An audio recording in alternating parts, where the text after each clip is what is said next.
Welcome to Explain, a series of health education programs published by the Patient Education Institute, the leading provider of interactive health education. This video includes general medical information and does not replace the medical advice of your doctor or healthcare provider.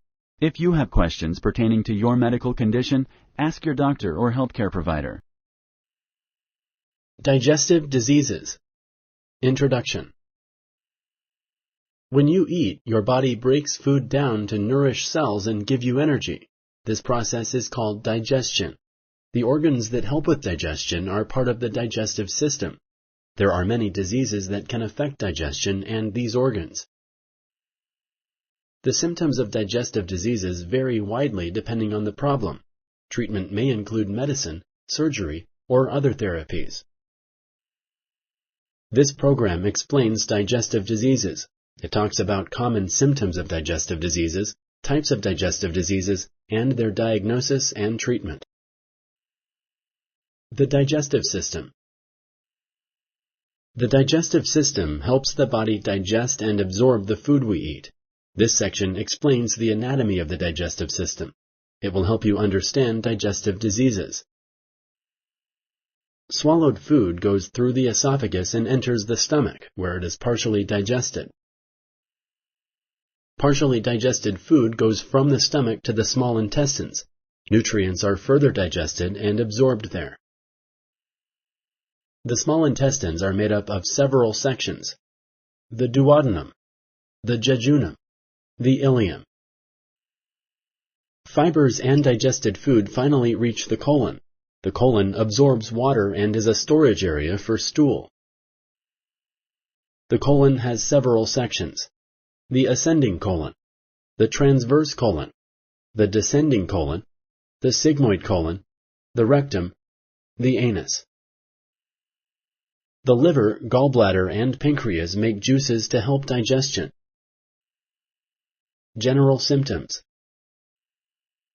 Symptoms of digestive diseases vary widely and depend on the problem. The most common symptom of a digestive disease is a change in bowel habits. This may mean ongoing constipation or diarrhea. A change in bowel habits may also refer to the color of stool. Stool that is black and tarry may be a sign of bleeding in the digestive tract. Stool that is light gray or clay-colored could mean a problem with the liver or bile. Other common symptoms of digestive diseases are blood in the stool, heartburn not relieved by antacids, ongoing vomiting, severe abdominal pain, unintentional weight loss. Some digestive diseases may also cause bloating, burning stomach pain, cramping, extreme tiredness, loss of appetite, swallowing problems. Digestive diseases can cause other symptoms as well. If you notice any of these symptoms or other changes, talk to your healthcare provider. Sponsored by the Patient Education Institute. www.patient-education.com. Over 5,000 videos and interactive tutorials. Types of digestive diseases. Digestive diseases can affect any part of the digestive tract. Digestive diseases may be mild or serious. Some common digestive diseases are celiac disease, gallstones, gastroesophageal reflux disease or GERD, inflammatory bowel disease or IBD, irritable bowel syndrome or IBS, lactose intolerance. Celiac disease is an immune disease. In people with celiac disease, the immune system damages the small intestine when the person eats foods with gluten. Gluten is a protein found in wheat, rye, and barley. It may also be found in other products like medicines and lip balm. Gallstones form in the gallbladder when substances in bile harden. They can block the normal flow of bile if they lodge in ducts that carry bile from the liver to the small intestine. This can cause nausea, vomiting, and pain in the abdomen, back, or just under the right arm. GERD stands for gastroesophageal reflux disease. It happens when a muscle at the end of the esophagus does not close properly. This allows stomach contents to leak back or reflux into the esophagus and irritate it. If not treated, it can lead to more serious health problems. IBD, or inflammatory bowel disease, is a group of diseases that cause inflammation of the digestive system. These diseases include Crohn's disease and ulcerative colitis. Crohn's disease can affect any area from the mouth to the anus. It often affects the lower part of the small intestine. Ulcerative colitis causes ulcers in the lining of the rectum and colon. IBS, or irritable bowel syndrome, is a common disorder that affects the large intestine. It causes abdominal cramping, bloating, and a change in bowel habits. Some people have constipation. Others have diarrhea. Some experience both constipation and diarrhea. IBS does not harm the intestines. Lactose intolerance means the body has trouble digesting foods with lactose in them. Lactose is the sugar found in milk and foods made with milk. While it is not serious, lactose intolerance can cause gas, diarrhea, and bloating. There are also many other digestive diseases. Some examples are esophagus problems, such as narrowing of the esophagus, stomach problems, such as a peptic ulcer, intestinal problems, including diverticulitis or malabsorption, rectal problems, such as hemorrhoids, pancreatitis, liver problems, including hepatitis or cirrhosis. Certain types of cancer can affect the digestive system.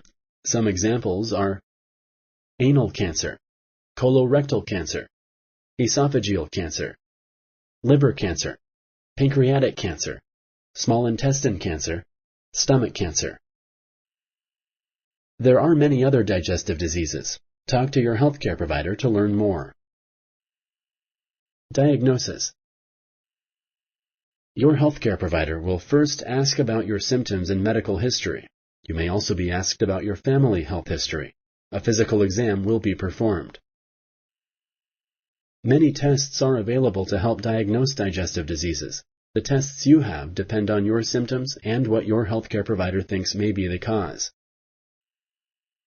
A stool sample may be collected for testing. Tests can tell if there is blood in the stool that is not visible to the human eye. It can also tell if there are certain types of bacteria or infections causing symptoms. A blood test may also be done. A blood test can show if there is infection in the body or if a person may be bleeding internally. It can show how well the liver is working as well. Different types of scope exams can help diagnose digestive diseases as well. A scope is a thin, lighted tube that lets a doctor see inside the body. An upper GI endoscopy uses a scope inserted into the mouth to look at the esophagus, stomach, and upper part of the small intestine. A sigmoidoscopy uses a scope inserted into the rectum to look at the lower part of the colon. A colonoscopy uses a longer scope inserted into the rectum to see more of the colon. During a scope exam, a small piece of tissue may be removed for testing. This is called a biopsy. It can tell if there are abnormal changes to the tissue. Imaging tests may also be used to diagnose digestive diseases. These tests may include CT scan, MRI, ultrasound, X-rays. A liquid that contains barium may be used to make the digestive tract show up better during X-rays. A barium enema is a series of X-rays of the lower digestive tract. For this test, the liquid is put into the rectum. To look at the upper digestive tract, an upper GI series may be done. It is also a series of X-rays, but for this test, the patient drinks a liquid that contains barium. Other tests may also be done. Your healthcare provider will explain the tests to you before you have them. Treatment. The treatment for digestive diseases depends on the problem. Some problems are more easily treated than others. Some digestive diseases may be treated with lifestyle changes. Eating smaller meals and avoiding alcohol and spicy, fatty, or acidic foods can help treat IBS and GERD. Celiac disease is treated by eating a gluten-free diet. Similarly, lactose intolerance is treated by avoiding lactose. Eating a high-fiber diet can also help people who have problems with diarrhea and constipation. These are symptoms of many digestive diseases. Medicines are available to help treat some digestive diseases. Medicines may be used to correct nutritional deficiencies, reduce inflammation, reduce stomach acid, relax the muscles of the intestines, relieve pain, soften stool, treat infections. Some digestive diseases may require surgical treatment. Surgery may be done when other treatments are unsuccessful, such as in the case of GERD or a peptic ulcer. Surgery may also be the first treatment option for some conditions, such as gallstones or cancer. Cancer that affects the digestive tract may also be treated with chemotherapy, radiation therapy, biological therapy, targeted therapy, other treatment options. If you like this video, please like and share. For similar videos, subscribe to our channel. Summary. When you eat, your body breaks food down to nourish cells and give you energy. This process is called digestion. The organs that help with digestion are part of the digestive system. There are many diseases that can affect digestion and these organs. The symptoms of digestive diseases vary widely depending on the problem. Digestive diseases may be mild or serious. Some common digestive diseases are celiac disease, gallstones, gastroesophageal reflux disease or GERD, inflammatory bowel disease or IBD, irritable bowel syndrome or IBS, lactose intolerance, cancer. Treatment may include medicine, surgery, or other therapies. If you think you may have a digestive disease, talk to your healthcare provider to find out what is causing your symptoms. Thank you for using Explain.